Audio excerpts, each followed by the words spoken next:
नमस्कार, मैं हूं अंकुर और आप देख रहे हैं सत्यहिंदी.com। सत्य हिंदी की खबरें शुरू करें उससे पहले आपको ये बता दें कि सत्य हिंदी का ऐप आ चुका है। उसको डाउनलोड करने के लिए आपको इस वीडियो के डिस्क्रिप्शन में जाना होगा, वहां से आप ऐप डाउनलोड कर सकते हैं। ऐप को आप गूगल प्ले स्टोर से भी डाउनलोड कर सकते हैं। अब एक नजर डाल लेते हैं अब तक की सुर्खियों पर। ममता बनर्जी ने आज अमलासुली में एक रैली के दौरान बीजेपी पर जमकर निशाना साधा। ममता ने कहा कि बीजेपी लुटेरों की पार्टी है, वो बस झूठे वादे कर लोगों के वोट को लूटने आए हैं। ममता ने कहा कि हमने अम्फान तूफान के बाद लोगों को करोड़ों रुपए की मदद दी, उस वक्त बीजेपी कहां थी। उन्होंने कहा कि वो बस नेताओं की खरीद फरोख्त करने के लिए पैसों का इस्तेमाल करते हैं। इसके साथ ही ममता ने लोगों से कहा कि वो लोग जब वोट मांगने आए तो बर्तन लेकर भगाना और कहना कि हम दंगे नहीं चाहते हैं। ममता ने कहा कि मैं शेर हूं, अपना सिर नहीं झुकाऊंगी, मैं अपना सिर केवल जनता के सामने झुकाती हूं। प्रधानमंत्री नरेंद्र मोदी ने तृणमूल कांग्रेस पर तुष्टीकरण का आरोप लगाते हुए कहा है कि अनुसूचित जाति को लोगों का हक छीनकर दूसरों को दिया गया है। हालांकि उन्होंने मुसलमानों का नाम नहीं लिया, पर उनके कहने का मतलब साफ है कि उनके निशाने पर कौन है। पश्चिम बंगाल के पुरुलिया में जनसभा को संबोधित करते हुए नरेंद्र मोदी ने कहा, जो आपका हक था वह छीनकर किसी और को दे दिया गया। यदि दीदी को अनुसूचित जाति के लोगों की परवाह रहती तो वह ऐसा नहीं करती, पर उन्हें सिर्फ तुष्टीकरण की राजनीति करनी है। प्रधानमंत्री मोदी ने टीएमसी के खेला होवे के नारे को ममता बनर्जी पर हमला करने के लिए इस्तेमाल करते हुए कहा कि दीदी आपने 10 साल तक खेला है, अब खेला खत्म होगा और विकास किया जाएगा। पीएम ने कहा कि बंगाल में अब टीएमसी सरकार के कुछ ही दिन बचे हैं, इसलिए ममता दीदी कह रही हैं कि खेला होवे। पीएम मोदी ने कहा कि सेवा का लक्ष्य हो तो खेला नहीं खेला जाता है। पीएम मोदी ने कहा कि दीदी बोले खेला होवे, बीजेपी बोले विकास होवे। पश्चिम बंगाल के बाद प्रधानमंत्री मोदी ने असम के बराक वैली से चुनावी सभा का आगाज किया। इस दौरान उन्होंने कांग्रेस पर हमला करते हुए कहा है कि आज एक तरफ भाजपा की नीति है, भाजपा का नेतृत्व है और भाजपा की नेक नीयत है, वहीं दूसरी ओर कांग्रेस है जिसके पास ना तो नेता है, ना ही नीति है और ना ही विचारधारा है। पीएम मोदी ने कहा कि कांग्रेस सरकारों ने असम का हर तरीके से नुकसान किया है। शुभेंदु अधिकारी पहले ही टीएमसी से बीजेपी में जा चुके हैं, लेकिन अब उनके पिता शिशिर अधिकारी 24 मार्च को कांठी में हो रही प्रधानमंत्री मोदी की रैली में शामिल होंगे। शिशिर अधिकारी अभी भी टीएमसी से सांसद हैं और पार्टी की स्थापना के समय से ही साथ रहे हैं, लेकिन शुभेंदु के बीजेपी में शामिल हो जाने के बाद से ममता बनर्जी के लिए उनका समर्थन स्पष्ट नहीं दिखा। शुभेंदु अधिकारी ने कहा है कि उनके पिता 24 मार्च को पीएम मोदी की रैली से पहले 21 मार्च को अमित शाह की रैली में भी शामिल होंगे, वो उनको वहां भी भेजेंगे। रामानंद सागर के सीरियल रामायण में भगवान राम का किरदार निभाने वाले अभिनेता अरुण गोविल बीजेपी में शामिल हो गए हैं। अरुण गोविल ने दिल्ली में बीजेपी कार्यालय में पार्टी की सदस्यता ग्रहण की। इस दौरान बीजेपी के राष्ट्रीय महासचिव अरुण सिंह मौजूद रहे। बीजेपी में शामिल होने के बाद अरुण गोविल ने कहा कि मुझे राजनीति आज से पहले समझ नहीं आती थी, लेकिन मोदी जी ने जब से देश को संभाला है तब से देश की परिभाषा ही बदल गई है। मेरे दिल दिमाग में जो होता है कर देता हूँ। कृषि कानूनों को लेकर किसान आंदोलन जारी है। किसान बीजेपी के खिलाफ चुनावी राज्यों में कैंपेन भी कर रहे हैं। इस बीच भारतीय किसान यूनियन के प्रवक्ता राकेश टिकैत ने मोदी सरकार को धमकी देते हुए कहा है कि अगर कानून वापस नहीं लिए गए तो फिर किसान कंपनियों के गोदामों को निशाना बनाएंगे। जनसत्ता की रिपोर्ट के अनुसार टिकैत श्रीगंगानगर में संयुक्त किसान मोर्चा की महापंचायत में बोल रहे थे। इस दौरान उन्होंने कहा कि निजी कंपनियों ने नए कानूनों को ध्यान में रखते हुए बड़े बड़े गोदाम बना लिए हैं जिनमें अनाज का भंडारण किया जा सके, इसलिए अगर कानून वापस नहीं लिए गए तो इन गोदामों को ध्वस्त किया जाएगा। गाजियाबाद के जिस मंदिर में पानी पीने के लिए 14 साल के मुस्लिम बच्चे की बेरहमी से पिटाई करने की खबर आई थी, उस मंदिर के बोर्ड को लेकर अब सोशल मीडिया पर अभियान चलाया जा रहा है। अभियान कि वह बोर्ड नहीं हटाया जाएगा। अब वही बोर्ड जिस पर इसलिए विवाद है क्योंकि उस पर लिखा है यह मंदिर हिंदुओं का पवित्र स्थल है, यहाँ मुसलमानों का प्रवेश वर्जित है।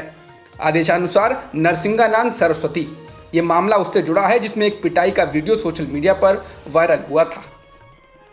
उत्तराखंड के नए मुख्यमंत्री तीरथ सिंह रावत की महिलाओं के कपड़ों को लेकर दिए गए विवादित बयान के कारण खासी आलोचना हो रही है।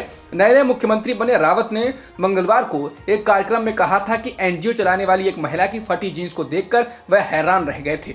उन्होंने इसे संस्कारों से जोड़ दिया था। इसे लेकर बवाल चल ही रहा था कि एक और वीडियो सामने आ गया है जिसमें मुख्यमंत्री फिर से महिलाओं के कपड़ों को लेकर बेहुदगी भरा बयान दे रहे हैं। इस वीडियो में मुख्यमंत्री एक कार्यक्रम में कहते हैं, जब मैं श्रीनगर में पढ़ता था, पहाड़ की एक लड़की जो चंडीगढ़ में पढ़ती थी वापस आई, उसे लड़के ऐसे देख रहे थे जैसे बंबई से आई हो। कुछ दिन तक उसका ऐसा मजाक बना क्योंकि सारे लड़कों ने उसके पीछे भागना शुरू कर दिया। यूनिवर्सिटी में पढ़ने आए हो और बदन दिखा रहे हो, रावत के एनजीओ चलाने वाली महिला की फटी जींस वाले वीडियो को लेकर भी लोगों ने उनकी जमकर खिंचाई की है। टीएमसी की सांसद महुआ मोइत्रा ने लिखा है कि आप स्टेट चलाते हो और दिमाग फटे दिखते हैं। महुआ ने एक और ट्वीट में कहा, सीएम साहब जब आपको देखा तो ऊपर नीचे आगे पीछे हमें सिर्फ बेशरम बेहुदा आदमी दिखता है। महिला से मिले तो उनके काम विचार से नहीं पहचाने, बल्कि उनके घुटने आज ढके हैं या नहीं इस पर नजर चलाएं। महिला के कपड़े बाजारू नहीं, आपकी सोच बलात्कारी है।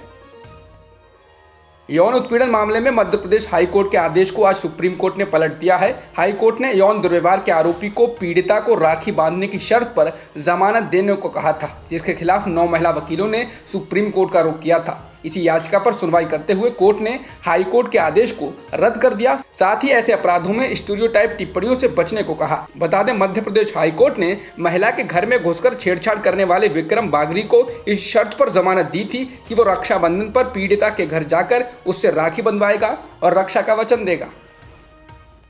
कर्नाटक सेक्स सिटी कांड में बीजेपी नेता और पूर्व जल संसाधन मंत्री रमेश जारकीहोली के साथ देखने वाली युवती के गायब होने की शिकायत दर्ज कराई गई है। युवती के पिता ने कहा है कि उनकी बेटी 2 मार्च के बाद से ही लापता है। उन्होंने दावा किया कि उनकी बेटी को बेंगलुरु से अपहरण कर लिया गया है और उसको कहीं बंदी बनाकर रखा गया है। लड़की के पिता ने शिकायत में कहा है कि उनकी बेटी को नकली अश्लील वीडियो बनाने के लिए मजबूर किया गया है। बता दें, सीडी के सामने आने के बाद उस वक्त मंत्री जारकीहोली को मंत्री पद से इस्तीफा देना पड़ा। उन्होंने दावा किया था ये उनके खिलाफ एक साजिश है और उन्हें फंसाया गया है। कोरोना क्या मौसमी बीमारी की तरह अब वर्षों तक रहेगा? ये सवाल इसलिए है क्योंकि संयुक्त राष्ट्र द्वारा गठित वैज्ञानिकों और विशेषज्ञों की कमेटी ने रिपोर्ट ही कुछ ऐसी दी है। इसने कहा है कि धीरे धीरे कोरोना के मौसमी बीमारी की तरह हो जाने की आशंका है। इसका मतलब है कि कोरोना लंबे समय तक रहा तो दुनिया को कोरोना जैसे वायरस से फैलने वाली एक और मौसमी बीमारी के लिए तैयार रहना चाहिए। कोरोना महामारी से जैसे तैसे संभला महाराष्ट्र एक बार फिर इसकी चपेट में आता दिख रहा है। बुधवार को कोरोना के मामलों में जबरदस्त उछाल आया और राज्य में संक्रमण के 23,179 नए मामले दर्ज किए गए और 84 लोगों की जान गई। संक्रमण के ये मामले बीते दिन के मुकाबले 30% ज्यादा हैं। मुंबई में यह आंकड़ा 2,377 रहा, जबकि 8 लोगों की मौत हुई। केंद्र सरकार कह चुकी है कि महाराष्ट्र में इस महामारी की दूसरी लहर आ चुकी है।